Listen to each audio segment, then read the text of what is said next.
name of this project is gender games, right? So now you won't associate the two things with themselves, right? Gender and games.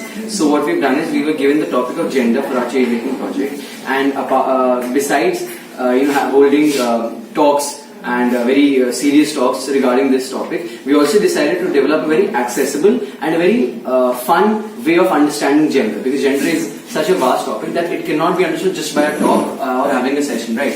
So what we did was we developed these set of games primarily targeting the age group of from class 6 to class 12, right?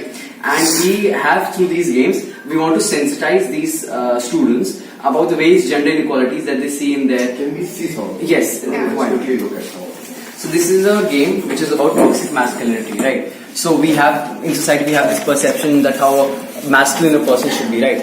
So here in each question the person is given two choices, wherein he has to select between the two photographs, which is the more masculine photograph. And at the end of it, he will tally his score according to his choices. There is a whole rule box that is given, and he'll have to see that where does he stand on the toxic masculinity band, which is given at the end.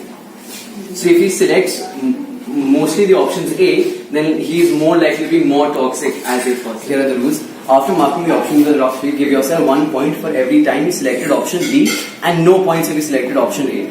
So for example, if all of the times you have selected the option B, right, you'll get 1 point. Every time you select the option B and every time you select option A, you'll get no points.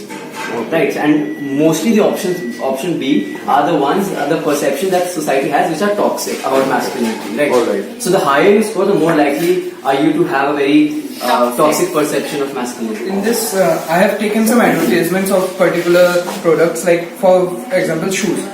I have 4 advertisements of shoes. Three of them are say gender bias in nature, and one is not. So you have to pick one, and we have to see that if that one is gender bias or not. Like for example, in shoes, a run on air is not gender bias, but this keep her where she belongs, or this shoes, this ad is somewhat a gender biased one.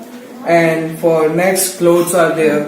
In clothing, they have shown that women are like lower than men in status in society. So that's what I'm trying to say, that gender bias is not from your talking or saying things, but it's in many other things like advertising industry. And also because the advertising industry is not something which has come from the moon. It's from within. With reflection of ours. Yes. So just we have to see that what is right and what is wrong. That's what it is about.